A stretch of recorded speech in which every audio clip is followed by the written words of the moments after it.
Assalamualaikum warahmatullahi wabarakatuh. Halo semuanya, selamat datang di video pembelajaran kita kali ini. Di dunia pendidikan yang terus berkembang, guru dan siswa itu dituntut untuk lebih aktif, kreatif, dan berpikir kritis. Nah, salah satu model pembelajaran yang mendukung hal tersebut adalah Project Based Learning, atau yang biasa kita kenal dengan PJBL. Di video ini kita akan membahas tuntas tentang apa itu PJBL, tujuan dan prinsipnya, bagaimana langkah-langkah penerapannya, apa saja kelebihan dan kekurangannya, hingga solusi yang bisa kita lakukan. Tidak ketinggalan akan ada juga contoh nyata penerapannya di kelas loh. Jadi buat kamu yang penasaran, yuk tonton videonya sampai habis. Jangan lupa siapkan catatan ya. Definisi Project Based Learning. Project Based Learning atau PBL itu sebuah pendekatan pembelajaran yang menggunakan project atau kegiatan lain sebagai media untuk membantu siswa belajar. Nah, dalam PBL ini, siswa itu dituntut untuk aktif terlibat dalam menyelesaikan proyek nyata yang berhubungan dengan kehidupan sehari-hari.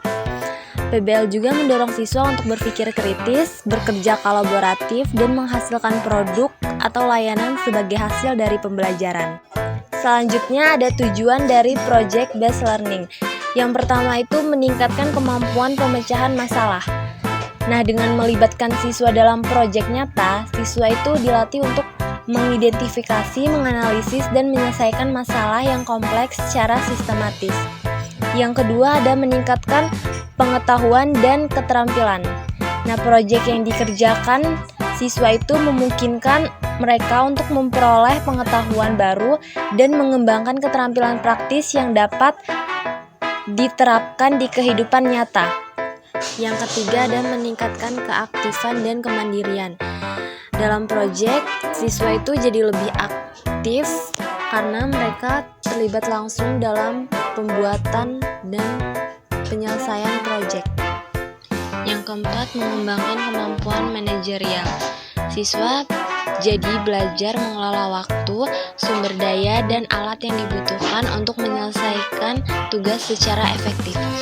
Dan yang terakhir, meningkatkan kemampuan kolaborasi. PBL ini umumnya dilakukan dalam bentuk kerjasama. Nah, sehingga melatih siswa untuk bekerja sama, berkomunikasi, dan menyelesaikan tugas secara bersama-sama. Yang selanjutnya ada prinsip Project Based Learning, yaitu yang pertama berpusat pada proyek. Proyek bukan cuma tugas tambahan tapi inti dari proses belajar, jadi siswa aktif banget, bukan cuma dengerin guru. Terus yang kedua dimulai dari pertanyaan. Awalnya ada pertanyaan penting yang bikin siswa mikir dan penasaran, dari situ muncul ide buat ngerjain proyek. Terus yang ketiga ada penyelidikan. Siswa cari tahu sendiri sampai kumpulin data, terus analisis sampai nemuin solusi. Mereka ngalamin proses belajarnya secara langsung gitu. Terus yang keempat, siswa dikasih kebebasan. Siswa bebas nentuin cara ngerjain proyeknya, tapi tetap dibimbing guru biar nggak keluar jalur gitu. Terus yang kelima, hasil akhir yang nyata. Jadi proyek harus ada hasil akhirnya yang bisa ditunjukin, kayak misalnya poster, video, karya, atau ya semacam presentasi. Terus selanjutnya langkah-langkah Project Based Learning. Yang pertama itu mulai dari pertanyaan. Awal pembelajaran dimulai dari satu pertanyaan yang penting dan nyata di kehidupan. Yang kedua, rencanakan proyek. Guru dan siswa atur bareng gimana proyeknya, apa aja yang dibutuhin, dan siapa ngelakuin apa. Terus yang ketiga, buat jadwal. Jadi dibuat jadwal supaya kerja kelompoknya itu teratur dan proyeknya selesai tepat waktu. Terus yang keempat, pantau proyek. Nah, di sini guru ngawasin dan bantu kalau ada kendala gitu, tapi siswa yang tetap aktif ngerjain. Terus yang kelima, tampilkan hasil. Proyek selesai, dipresentasikan atau ditunjukkan ya ke orang lain gitu. Terus yang keenam, evaluasi bareng. Guru dan siswa ini ya refleksi bareng apa aja yang berhasil dan apa yang bisa ditingkatkan lagi gitu.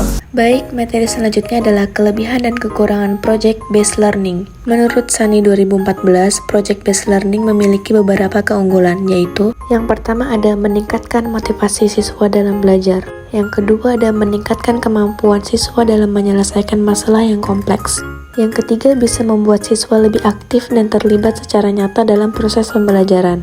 Yang keempat, melatih keterampilan bekerja sama melalui kerja tim dalam menyelesaikan proyek. Yang kelima, dapat mengembangkan keterampilan komunikasi siswa dalam menyampaikan ide dan berdiskusi. Yang keenam, meningkatkan kemampuan siswa dalam mengatur waktu dan sumber daya. Yang ketujuh, memberikan pengalaman langsung dalam merancang dan mengelola proyek. Yang kedelapan, membantu siswa mempersiapkan diri menghadapi tantangan dunia nyata. Yang kesembilan, mendorong siswa untuk belajar mengumpulkan dan menerapkan informasi dalam konteks praktik. Yang kesepuluh, bisa menumbuhkan kerjasama antar guru dalam mengintegrasikan proyek lintas mata pelajaran. Dan yang ke-11, menjadikan suasana belajar menyenangkan karena bersifat interaktif dan kreatif. Yang selanjutnya ada kelebihan dan kekurangan Project Based Learning. Menurut Putri 2019, kelemahan dari Project Based Learning adalah: yang pertama, ada membutuhkan kesiapan guru dan siswa dalam memahami dan menjalankan sebuah proyek. Yang kedua, topik proyek ini seringkali hanya mencangkup satu aspek, sehingga siswa kurang mendapatkan gambaran utuh. Yang ketiga, proses pengerjaan proyek membutuhkan waktu yang relatif lama. Yang keempat, perlu biaya untuk pelaksanaan proyek bisa cukup tinggi. Yang kelima, sebagian guru lebih nyaman menggunakan metode tradisional. Yang keenam, memerlukan fasilitas alat dan bahan yang memadai. Yang ketujuh, siswa yang kurang aktif mungkin akan kesulitan berkontribusi di dalam proyek ini. Yang kedelapan, ketika topik proyek berbeda antar kelompok, ada kemungkinan siswa tidak memahami topik dari kelompok lain. Dan yang kesembilan, siswa yang kurang terbiasa dengan eksperimen dan pengumpulan informasi akan mengalami kesulitan. Solusi atas kekurangan penerapan Project Based Learning. Untuk mengatasi kelemahan-kelemahan itu dapat diterapkan beberapa solusi berikut. Yang pertama, pelatihan guru dan siswa. Lakukan pelatihan atau workshop bagi guru dan siswa agar memahami langkah-langkah dan manfaat PJBL. Yang kedua, pemilihan topik yang luas dan relevan. Pilih topik proyek yang bersifat integratif dan lintas mata pelajaran sehingga memberikan pemahaman yang menyeluruh. Yang ketiga, pengelolaan waktu efektif. Susun jadwal yang realistis dan pastikan proyek disesuaikan dengan alokasi waktu pembelajaran. Yang keempat, manfaatkan sumber daya yang ada. Gunakan bahan daur ulang atau alat sederhana yang mudah diakses untuk mengurangi biaya. Yang kelima, pendekatan bertahap untuk guru. Guru yang terbiasa dengan metode lama dapat diberi pendampingan dan contoh praktik PJBL yang sederhana. Keenam, kolaborasi dan gotong royong.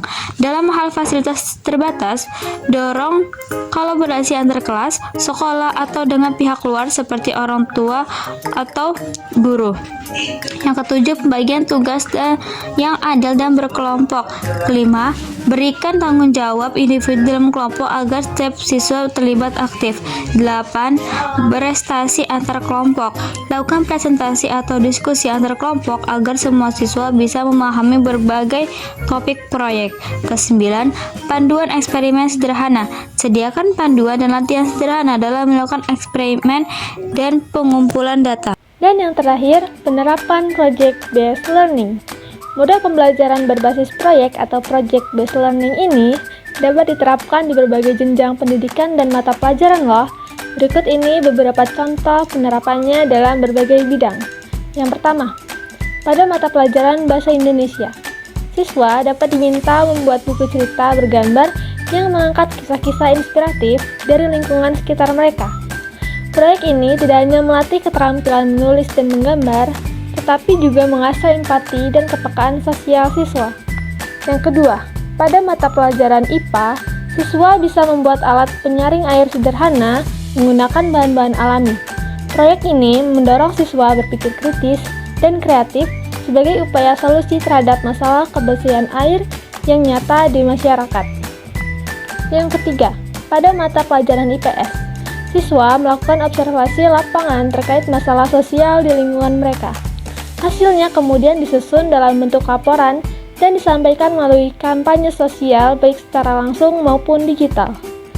Yang keempat, dalam bidang bimbingan dan konseling, PJBL juga bisa diterapkan di layanan mereka loh. Misalnya, siswa merancang video edukasi tentang pentingnya komunikasi dalam keluarga atau membuat kampanye kreatif untuk mencegah perundungan di sekolah. Dan yang terakhir, pada mata pelajaran seni budaya, siswa dapat menciptakan karya seperti pameran seni atau menunjukkan drama yang mengangkat isu-isu sosial yang dekat dengan kehidupan remaja. Melalui proses ini, siswa belajar menyampaikan pesan secara artistik dan bermakna. Dari sini kita bisa melihat bahwa PJBL sangat fleksibel dan dapat disesuaikan dengan konteks pembelajaran, kebutuhan siswa, dan realitas di sekitar mereka. Yang penting, prosesnya mendorong siswa untuk belajar aktif, kolaboratif, dan solutif.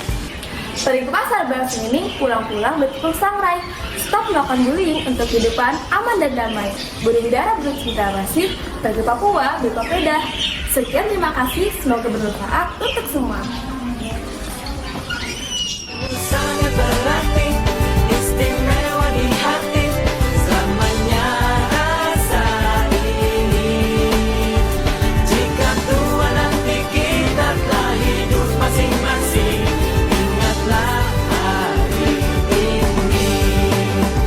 Kamu sangat berarti. Itu tadi pembahasan kita tentang model pembelajaran Project Based Learning. Dari sini kita bisa melihat bahwa PJBL bukan hanya membuat proses belajar jadi lebih menarik, tapi juga membantu siswa mengembangkan berbagai keterampilan penting di abad ke-21 seperti kolaborasi, komunikasi, kreativitas, dan pemecahan masalah.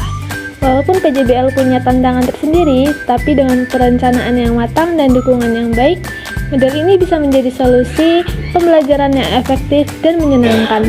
Terima kasih sudah menonton video sampai akhir. Semoga videonya bermanfaat ya. Jangan lupa like, share, dan komen kalau ada pertanyaan atau pengalaman kamu tentang PJBL. Wassalamualaikum warahmatullahi wabarakatuh. Sampai jumpa di video pembelajaran berikutnya.